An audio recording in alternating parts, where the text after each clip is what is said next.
You're listening to the No BS Bishop podcast. We're alive to love, and all other values are potential BS. Now here's your host, Bishop Randy Dean. Welcome to you. I am so delighted you've chosen to give me half an hour, of your life and time. Again, I'm Bishop Randy Dean, as my wife just introduced me, and you have arrived at the No BS Bishop. I'm alive to love. I believe all lesser values than love easily devolve into BS, which for the purposes of this podcast and broadcast, that's bait and switch. It means I'm going to bait you in by pretending to be something and then get you in and have you thinking I'm going to be your best friend, but then I switch to the real motives of my heart and life. We're going to talk about that today. The real motives of our hearts and lives, which is the driving force of who we really are. I'm going to talk to you about how love is the only value worth everything inside of us. The true value of love in us can drive us toward a life that is a life of beauty, significance, kindness, generosity, and all the best of this world. So before we get there, I want to talk to you about a couple of other things to get this show set on a right path, put it between the white lines of the spiritual highway. And the first thing we'll do is we'll pray the Lord's Prayer, the most prayed prayer in human history. So we'll do that, and then I want to lead you in Love's Creed. It's simply something that I've written that has kept me aimed at this high value of love for the better part of over a decade. And I want you to join me in Love's Creed, and we'll get there after the Lord's Prayer. But let's get there to that prayer, right? Shall we? Pray with your eyes open sometimes if you're so inclined. It helps me to stay connected to the real world that I live in all around me 99% of the time. So when I pray with my eyes open, I'm inclined to also lift my head. And I want to invite you to try that. It's a difficult exercise. I get it. But it's also important to understand that when we lift our heads, we're not demeaning ourselves. Yes, when we bow, we can be humbled, and that's a good thing. But sometimes it's also a good thing to lift your head and to be self-confident, not in a selfish way, but in a self-healing way. Lift your head with me, and let's pray the wisdom of Jesus when he taught us to pray, Our Father, who art in heaven, hallowed be thy name. Thy kingdom come, thy will be done on earth as it is in heaven. Give us this day our daily bread, and forgive us our trespasses, as we forgive those who trespass against us. And lead us not into temptation, but deliver us from evil. For thine is the kingdom and the power and the glory forever. Amen. There's so much beauty there, so much to contemplate, so much to meditate on each and every day and multiple times in the day if your heart is so inclined. Now, I want to give you the creed that I wrote about love, a creed for life, a promise to yourself and maybe others if you're so inclined, a creed that says, this is who I am, this is what I intend to be for each and every day. Let me read it to you in total. Then I'll invite you afterwards. I'll give you phrases to repeat after. First, I want you to tune in and soak the words for just a moment or two and let them settle into your thinking before you say it out loud. Here we go. I'm alive to love. I am not on this earth for hate. I'm alive for love. I'm not breathing, eating, and sleeping to regain energy for causing pain. I am alive with plans, dreams, and designs locked into anything and everything that is love. I am unavailable for anything less than love. All right? There it is in total. Now repeat after me. I think it's important to say out loud something you are either genuinely pursuing or you genuinely want to pursue. Like the vows at a wedding altar. That's something we want to genuinely pursue if we're so inclined. This is a creed that I would invite you to be a human being filled with love from the top of your head to your soul to the tips of your toes. Here we go. Repeat after me. I'm alive to love. I am not on this earth for hate. I'm alive for love. I'm not breathing, eating, and sleeping to regain energy for causing pain. I'm alive with plans, dreams, and designs, locked into anything and everything that is love. I am unavailable for anything less than love. There you have it. Love's Creed. If you'd like a copy, my wife will give you our mailing address at the end of the broadcast. It's randydeanministries@gmail.com. And if you want a copy, get in touch with us. We'd be happy to send you a copy for your daily use. Now, I want to get to our subject for today. To know that what's in me is what will become of me. What I'm allowing the opportunity for good or bad or indifference to dwell up in me in ways that are owning my inner world. What's in me will eventually be around me because, first of all, what I contemplate and meditate, I will ultimately live. But second of all, what I contemplate and meditate, I'll be looking for all around me. And if I have this contemplation of sadness and anger, I promise you, you're going to be sad and angry. If I give myself to 24/7 of being retributive and looking for some kind of justice in this world against the bad people, well, I promise you, you're going to find it as you look for it. But I also want to promise you, the biggest change in my life and your life can be that as we contemplate and meditate and hold truest value inside of us to the power, the resurgency, the redirection of love, then that becomes what we are and what we will find. If it's in us, it'll be around us. As we search for it within, we will see it without. Now, let me take a pause, take a beat here, and shift gears ever so slightly, and just trust me on this. This gear shift is it's abrupt, but it's necessary. And this is from, oh my goodness, a solid chapter and a half in the latter part of Matthew 22, 23, and into 24, where Jesus is, Matthew records Jesus having had his, if Jesus could have a bellyful, he had a bellyful of something. And this is where we encounter Jesus in his prophetic edge saying, "Woe to you, scribes and Pharisees." Now, if you haven't heard that before, trust me, this is Jesus in a very direct, commanding prophet kind of mood. But he's doing it in a way I'm convinced that it would last the centuries up into and including our time.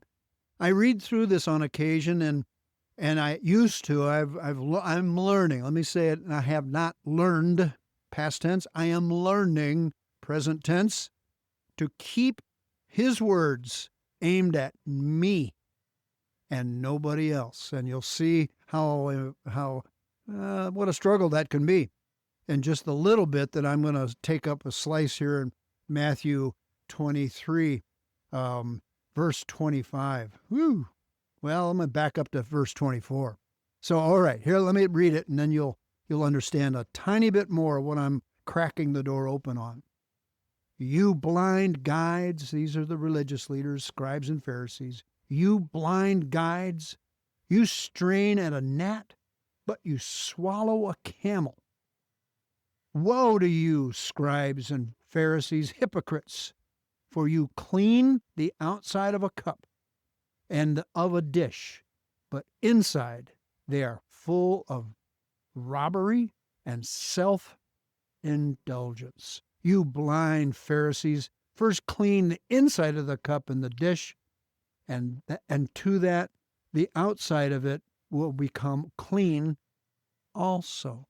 Now, I don't want to stay there too long, but let me just drag into your thinking. Here Jesus is speaking to these religious leaders of his day and time. And man, he's giving them a handful, mouthful, a mindful, a heartful, isn't he? Woe to you, blind guides. Now, there have been times in my life in ministry as a pastor, I'd read that and I'd say, someday I want to just lash out like Jesus. Someday I want to go after the blind guides of our day and time. Someday I'm just going to crack that verbal whip and let them know, woe to you. And then somewhere along the line, I realized, wait a minute, Randy. What if Jesus is talking to Randy? What if Jesus isn't talking to all those folks outside? Remember, he said you'll clean the outside of the cup and plate, but inside you're full of treachery. What if Jesus isn't just throwing verbal assault at all the bad religious folks? But maybe, just maybe, and I'm saying that sarcastically, maybe Jesus is talking to moi, Randall Eric Dean. And maybe, just maybe, Jesus is talking straight to you as he's talking to me. So, I won't repeat those verses because they're tough. I'm going to give you the gist here. So you clean the outside of the cup and plate, but on the inside, it's filthy. It's dirty. You're straying at a gnat, but you're swallowing camels. What a metaphor. What a metaphor. Now, to that end, Jesus is seeking an audience with every human being, religious leader or not. Because, see, I've found that religious leaders can be as bigoted and stringent against folks as the atheist can be bigoted and stringent against religion, people of religion. People of all stripes and all belief systems and all settled philosophies can fall into some gap of looking outward at all the evil that exists in humanity and failing to look within and clean the cup within, to see how dirty everybody else's plates are and be able to preach against their dirty plates without recognizing within there's a whole herd of camels that I've been swallowing. Do you get my drift now? Within, I have been straining at that little gnat or fly that was in my soup, and yet at the same time, I just took a fork and knife to a camel, and I've been eating that and looking at everybody else swallowing their gnats. So to bring this to what my purposes are here, I've covered this before as it relates to hatred is murder. Because Jesus said, you say, oh, I've never killed anybody, but yet within you, you hate. And Jesus made it clear in this same kind of context of Matthew, and some of this is in the other Gospels as well. Jesus makes it clear that if you've been living with that on the inside of you, then you're living with it. If on the inside you see others as worthy of destruction, worthy of your deepest hatred, then consider that the beginning point of murder. Now, I don't want to rehearse that too much more deeply, but right now I want to talk to you and to myself, because I feel this on me as well. That when we have so subscribed to outer appearances and to live up to only saying certain things without really revealing what we are on the inside, well, then we're just in the same category as these scribes and Pharisees that Jesus is blistering with his verbal assault. Jesus isn't talking to just a bunch of religious leaders here. He's talking to me. He's talking to you. Jesus he's pressing us to look within, What dwells in the hallways of who we are, where nobody else sees? Sure, I can scrub the outside. I can bathe and shower and shave I'm female, or maybe some guys shave your legs or shave your face, and maybe you're a female, you shave your face. Yeah, okay, sorry. But my point is, you can get all cleaned up and prettied and smelling good and looking good, but on the inside, we stink. We can stink. Now, we hide that pretty prolifically. We are usually pretty good at keeping the dirtiness of who we are inside away from the outside expression. And more often than not, I'm convinced we are able to apologize when our inner dirtiness sneaks out, when our inner filth sneaks out. We're pretty good, I think, at saying, whoa, whoa, whoa, whoa, whoa. Please forgive me. I'm sorry. And sometimes when we apologize, we add it with the caveat, oh, I'm sorry. That's not really me. Please forgive me. Well, many years ago, I heard it put this way, that if a dad and he's trying to give his son or daughter some lessons on how to hammer a nail into a piece of wood, and dad's got a hammer and dad's taking a swing at a nail and showing his child how to hammer that nail. And then dad does like what a lot of us do with a hammer nail. We miss the nail and we hit one of our digits, our thumb or forefinger, or maybe our little pinky. Ouch, that just makes me hurt to think about that. But so we're teaching our child how to swing a hammer. And then dad hits his thumb or other digit, drops the hammer, grabs his finger, and screams a bloody hearse about the pain that's going on. And then suddenly dad looks at his daughter or son, and maybe this is a mom teaching a daughter or son the same skill.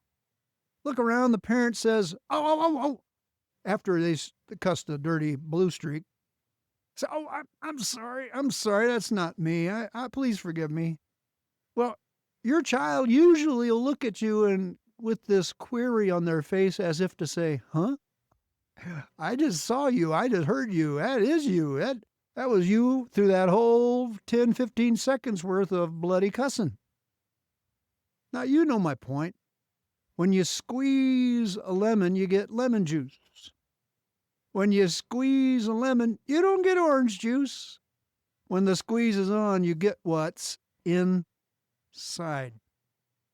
So when the squeeze is on, which is 9 times out of 10, I would suggest, never planned. We don't wake up in the morning and say, well, about 10:15 today, the squeeze is going to be on. I better be ready so I don't cuss a blue streak. No, that's not how it works. The squeeze comes on when you least expect it, when we least want to be seen for who we are on the inside. Metaphorically, a hammer lands on our metaphorical digits, and our metaphorical parentage lands in the ears of our metaphorical children, who are the observers of our squeeze.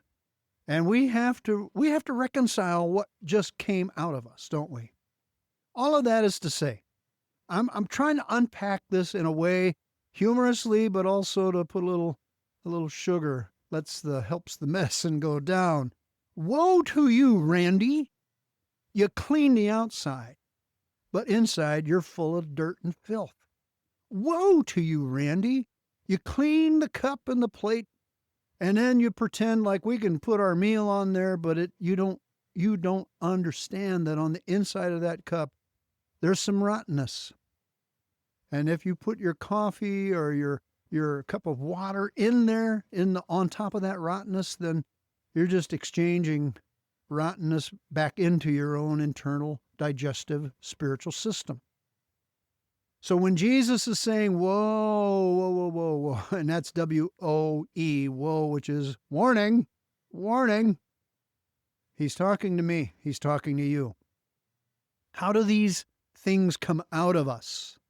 Well, They come out of us because they've been contemplatively stored within, and we've not paid clear attention.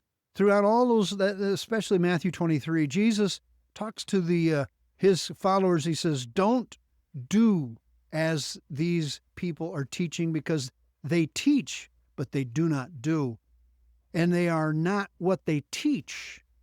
So to that end, it becomes so important for, again, just to put this in the first person, so important for me to talk to you about being a no BS bishop. I'm alive to love. I want you to know that what I am seeking to be alive within Randy Dean is love, so that when the squeeze is on, love comes out. Not cursing, not hatred, not misery. That's love's creed. I'm not eating, sleeping, and breathing and to regain energy for creating pain. I'm here to live for love alone. But if that's the case, then the inner world of Randy Dean, the inner world of, you put in your name into that blank, the inner world is a place where this begins. It doesn't begin at a wedding altar, in the case of a couple getting married. It begins long before that, when there have been long into the night conversations about who we really are. That's where it starts. The altar of marriage isn't where we begin the point of saying, "Hey, you know what? I'm going to stop pretending. I think I really want to love you all my life." No, that's ridiculous, right? That's absurd. We would never do, well, let me back up. We rarely do that, and we should more and more rarely do that. But my point is, what's in us is what Jesus wants us to pull back the curtains and look clearly. Not for the sake of self-condemnation or shame, not for the sake of creating a world that's intolerable for us to live, not for the sake of, just making ourselves feel wretched and miserable. No. But to see what it is, where I want the great exchange. Where I want the great exchange is within me. I'm alive for love. I'm not on this earth for hate. But when I say those words, then my next step needs to be the motivation for walking through my inner world and asking of myself the hardest questions I know how. What I tolerate within is what will dominate me without. What I tolerate within is what ultimately will dominate my conversations and my view of the world around me. And that's where I want to make sure the only thing that I want to see around me is love. Love for neighbor, love for enemies, love for myself, to love my neighbor as myself, to love God, to love humanity, to let go of of everything within that is keeping me a prisoner to a shrinking life. And that's why I'm here every week. Oh, gosh. To say, woe to you, Randy. And woe to you if you'll take it for yourself and give it to yourself. Look within. If there's a herd of camels living on the inside of you, they didn't get there by accident. That's where Jesus said, you strain at a gnat, but you're swallowing a camel. All right, let me bring this in for a landing today, because what I like to do is to call you to some practices that you can live with and get to your inner world. First thing I want to invite you to do is to breathe well, right? So if you've given yourself a few woes here, let's whoa and slow it down, like saying to the horse, whoa, trigger. Let's take a deep breath. On the count of 3, take the deepest breath you can and hold it for just a few seconds. 1, 2, 3. Inhale. Hold it. And exhale. A simple exercise that can cause you a little bit more repose to see within without being too anxious about everything in there, to take it one day at a time, to clean that inner temple. Then the next thing I want to invite you to do is to recognize that saying these three most holy, challenging, veritably nerve-wracking words, I love you. That's magic. That's holy. That's singular human expression. Finding eye contact with somebody, being able to say that with real intention, that makes the world go round, doesn't it? And how about we just make the world go round with more of that? More of that, please. Less of the miseries that come out of our mouths. But remember, what I contemplate within ultimately becomes something I can live without, from the out to the outside. So when I'm saying I love you, it's because I've meditated, I've contemplated, I've considered how important and valuable this is for others around me as I've made it valuable within me. Find somebody. Eye contact is awkward. I get it. Eye contact is nerve-wracking. I understand that. I'm just like you. But making it a regular part of your life is how it changes. You just don't suddenly wake up in the morning and suddenly say, everybody's going to get my full eye contact. And especially when I say, I love you. It's not going to change in just a split second. It changes one practice at a time, one internal meditation at a time, causing our inner world to be restructured so that our outer world is cleansed in truth and in reality. I want you to imagine I'm looking at you right now, and I want to say to you, whoever you are, wherever you're at, however beat up you may be, however rejected your last week has been, however disappointing relationships have been, I want you to know, whoever you are, it is my full intention to say to you, I love you. And that my full intention is to mean that, not just to say it, but to live it within, so that everyone I see is the object of my love and not the object of my filth or my misery, but they are the object of one thing that's worth everything, and that is love. The biggest mistake we make is thinking we still have time. Be present. Be kind. Love more. Love now. I don't know who the author is, so I'll just claim it as mine. The biggest mistake we make is thinking we've still got time. Be present, be kind, love more, love now. Now, Mother Teresa said this, go into the world today and love the people you meet. Let your presence light new light in the hearts of others you meet. Such a beautiful quote.